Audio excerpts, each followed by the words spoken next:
Salut à toutes et à tous, c'est Mathéo et j'espère que vous allez bien. On se retrouve aujourd'hui dans cette nouvelle vidéo où je voulais vous expliquer comment devenir indépendant financièrement. Parce que je reçois beaucoup de messages sur Instagram de personnes qui me disent « Salut Mathéo, je veux devenir indépendant financièrement, comment je fais? Par où je commence ?» Alors, c'est une question qui est très compliquée. C'est pas une question bête parce que forcément tout le monde a envie d'être indépendant financièrement. Par contre, ça va être une question à laquelle c'est difficile de donner une seule réponse. Faut bien comprendre que vous avez plusieurs routes pour arriver à un seul endroit. Vous voulez aller à Paris, vous pouvez peut-être arriver à Paris en étant passé par Bordeaux avant ou Montpellier. Vous avez vraiment plusieurs routes, vous pouvez faire plusieurs détours.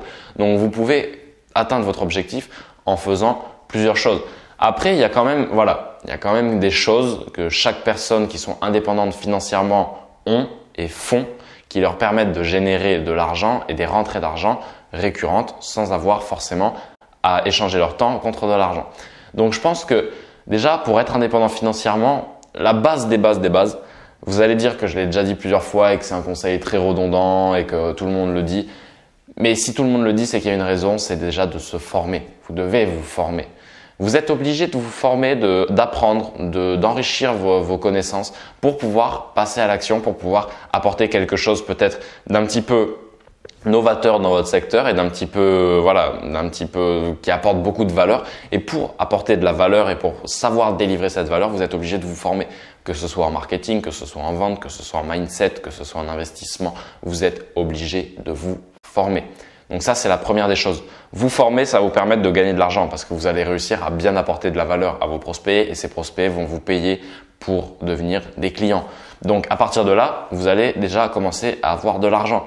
Et je pense que cet argent, vous allez pouvoir le réinvestir. C'est la base. En fait, le parcours là que je suis en train de vous expliquer, c'est pour quelqu'un qui aurait lancé déjà son business dès le début. Je parle pas pour quelqu'un qui aurait déjà un emploi, un CDI, un CDD. Là, c'est encore un petit peu différent, mais je vais y venir également. Mais voilà, pour quelqu'un qui a juste lancé son business, qui commence à gagner de l'argent et qui veut vraiment devenir indépendant financièrement, je pense que l'argent que vous gagnez déjà, il faut savoir le réinvestir. Donc quand je dis le réinvestir, il y a plusieurs endroits où vous pouvez le réinvestir, plusieurs marchés, plusieurs niches dans lesquelles vous pouvez réinjecter votre argent. Donc en disant ça, je pense notamment à l'immobilier déjà. Si vous avez un petit peu d'argent, un petit peu de capital à votre actif, vous pouvez aller voir la banque, demander un financement, mettre éventuellement un petit apport si la banque est un peu réticente à vous financer. Mais encore une fois, il y a des vidéos plus poussées là, je ne vais pas en parler, mais il y a des moyens de trouver un financement à 110% qui finance tout, même les frais de notaire.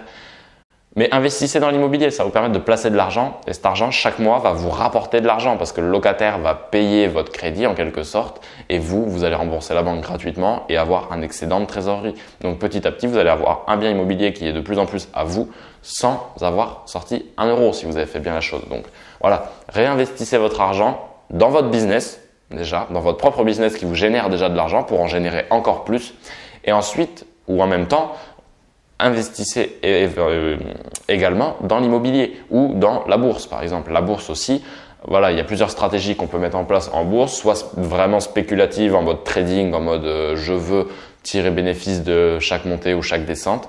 Et vous avez également la stratégie j'investis sur des actions à fort dividende pour avoir des rentabilités, pour avoir de l'argent qui rentre chaque mois, chaque trimestre, chaque année, ça dépend après de chaque entreprise.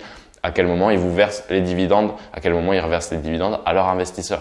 Mais vous avez déjà ces deux méthodes pour bien réinvestir votre argent et je pense que c'est pas pour rien si toutes les personnes les plus riches de ce monde ont de l'immobilier et ont de la bourse. C'est que c'est des méthodes ancestrales, c'est des processus d'enrichissement qui sont là depuis un moment et qui seront là encore pendant un moment et c'est pas pour rien. Il y a beaucoup de gens qui en ont. Toutes les personnes riches en ont, donc c'est pas pour rien. Après vous avez d'autres types d'investissements. Moi par exemple personnellement j'ai de l'argent dans les crypto-monnaies, mais on peut rattacher ça peut-être à la bourse. Je sais pas après vous comment vous voyez la chose, mais c'est quand même mais c'est des crypto-monnaies. C'est pas des actions, c'est pas des ETF. Enfin même s'il y a des ETF dans les crypto-monnaies, mais là on rentre dans le plus technique. Mais c'est pas des actions en soi, c'est des crypto-monnaies. Mais c'est un investissement avec un cours boursier qui varie et s'il varie dans le bon sens, nous fait gagner de l'argent. Donc je pense que ça déjà, c'est ce que vous devez vraiment adopter cette mentalité de réinvestir vos bénéfices. Certes, au début, si vous avez 5 000 € qui rentrent, vous pouvez peut-être prendre ces 5 000 €, aller chez Louis Vuitton, vous faire péter un sac et une ceinture et il n'y a plus rien de ces 5 000 euros. Mais je pense qu'au début, c'est pas le plus intelligent à faire. Je pense que ces 5 000 euros, ça peut être bien plus bénéfique si vous les réinvestissez dans votre entreprise, dans votre business. Et voilà, ces 5 000 euros vont peut-être vous permettre de déléguer une tâche ou deux et vous consacrer à autre chose qui va vous rapporter plus d'argent et ainsi de suite. Donc, adoptez vraiment cette mentalité de réinvestir tout ce que vous gagnez, enfin, tout ce que vous gagnez, de réinvestir une partie de ce que vous gagnez. Évidemment, il faut une partie pour vivre aussi, pardon. Mais voilà, au début, forcez-vous à réinvestir ce que vous gagnez, que ce soit dans votre business ou dans des niches, dans des business tierces comme l'immobilier ou la bourse. Donc ça déjà, c'est très important. Maintenant, je pense que si vous voulez devenir indépendant financièrement et que vous avez déjà un travail, que ce soit un CDI ou un CDD, voilà. Bon, je vais prendre le cas du CDI parce que c'est quand même le plus répandu, on va dire. Si vous avez déjà un CDI, si vous avez déjà un salaire, ça veut dire que vous avez de l'argent qui rentre chaque mois par votre patron. Enfin, que votre patron vous paye. Vous connaissez le principe du CDI, je pense. Voilà. Donc, déjà, à partir de là, quand vous avez un CDI, vous pouvez aller à la banque et demander un financement pour un prêt immobilier, par exemple. Donc, je vous conseille vraiment, si vous avez pas de business en place, mais que vous êtes déjà salarié, je vous conseille vivement de commencer avec l'immobilier. Allez voir votre banquier, demandez un financement. Achetez un bien immobilier qui s'autofinance, qui va vous faire gagner un cash flow chaque mois. Et votre banquier, forcément, va avoir confiance et va voir que vous êtes un bon investisseur et que vous savez gagner de l'argent sur une opération immobilière. Donc, qu'est-ce qui va se passer? Il va pas avoir de mal à vous prêter pour un deuxième, troisième, peut-être quatrième investissement derrière en fonction de votre budget, voilà, tout ça. Mais voilà, il va pas avoir trop de mal à vous prêter ça. Donc, je pense qu'avec un CDI, c'est la meilleure méthode vraiment pour devenir indépendant financièrement. Ça va être d'investir dans l'immobilier. Après, évidemment, si vous avez la motivation, l'une des meilleures méthodes aussi, c'est de créer un business à côté de son travail pour essayer de gagner de l'argent et pouvoir dire bye bye à son patron avec les revenus que vous générez dans votre business. Et ensuite, on reprend le même processus à réinvestir dans l'immobilier, dans la bourse, dans les startups par exemple. Ça, c'est aussi un autre type d'investissement. Mais il y a des réunions où il y a plusieurs investisseurs, des fois qui se passent dans chaque ville. Ça se passe partout. Il n'y a pas qu'un seul endroit où ça se passe.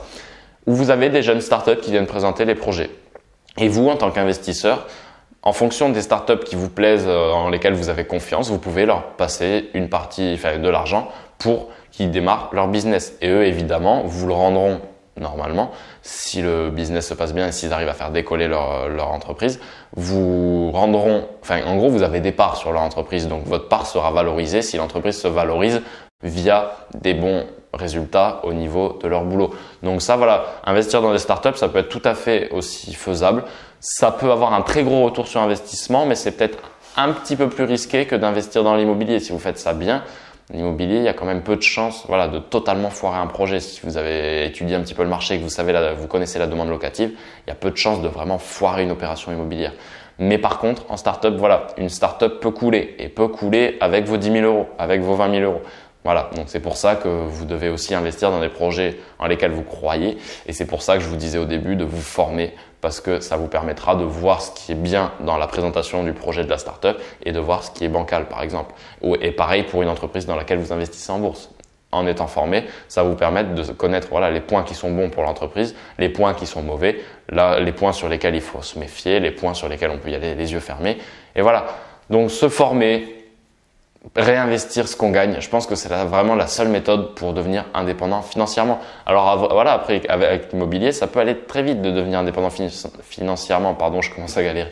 Mais en un an, c'est tout à fait possible de devenir indépendant financièrement ou atteindre la liberté financière, vous appelez ça comme vous voulez, avec l'immobilier.